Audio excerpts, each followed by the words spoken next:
Ano sa Hapon ang magazine? Wakasan. Comics yan eh. Yan ang magazine sa Hapon. Wakasan. Yan. Ano sa Hapon ang mayaman? Nakakutsi. Anong nakakutsi? Hindi ka mayaman doon, magkakutsi ka. Plus ang Hapon. Parang Tagalog talaga Akong bahala.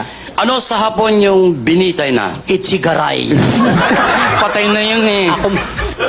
Kaya binabanggit ito tularan eh. Serious tayo. Serious. No more fooling around. No more fooling around. I-Englishin ko, hahaponin mo. English Hapon. Serious na. Serious. Ano sa Hapon ng is this your car?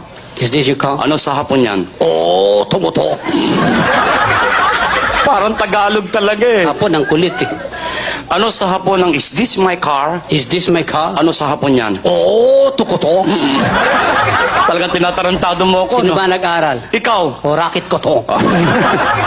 Isa pang English gagawing Hapon. Sure. Serious na. Serious. Ano sa Hapon ng is this your noodles? Is this your noodles? Ano sa Hapon yan? Mickey Moto?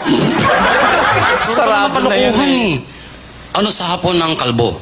Bemboroko. Artista yun eh. Mga salita itong inihalo sa Tagalog yun. Sa mga hayop naman tayo. Sa hayo. Ano ang baboy sa Hapon? Baboy? Yan. Kamukha mo. Sige, tumawa kayo. Tataba din kayo, kala nyo.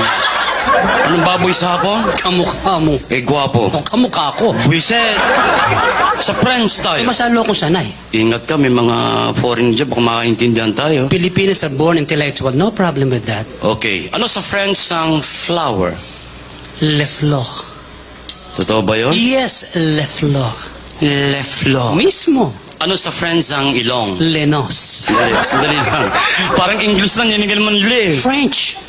Lenos. Ano sa French ang back? Lekod. Yan, Tagalog na. French. Likod. Ano sa French ang circumcise? Le tout. Anong leto? Tule. Buiset.